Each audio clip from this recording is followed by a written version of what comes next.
people hear so many scary stories about plant medicine, and I think it's because so many people have done it not in the way we're describing. I think that it's work. It's not about how safe and not safe it is. If you actually look at the research, and they've done a lot of research on most of these drugs as far as their safety profiles, everything from MDMA to psilocybin, those drugs are far more safe than, let's say, tobacco and alcohol and cocaine, right? These stimulant drugs, these sort of ego suppressive drugs. When we're talking about plant medicines and psychedelics, these are drugs that are open up your spirit, drop your ego, remove those barriers. On a chemical level, on like a physiological level, they actually are quite safe.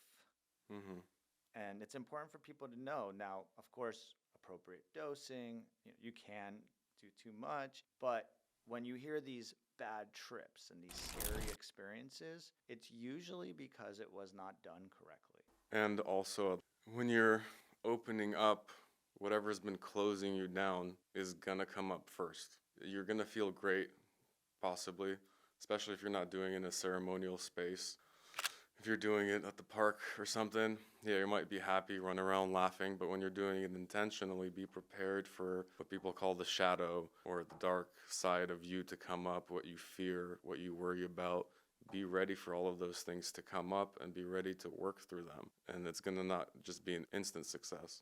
And I think with end of life, if people take psychedelics, when those things come up that they've pushed down and they know they have a little bit of time left, they're like, sure, I'm just going to let all of this shit go. Yeah. And when you're doing it when you're 25 or 35 or 45, all those things are going to come up, and don't expect it to just be awesome. You get an opportunity to work through things that have been holding your spirit and making you small. So see it as an opportunity.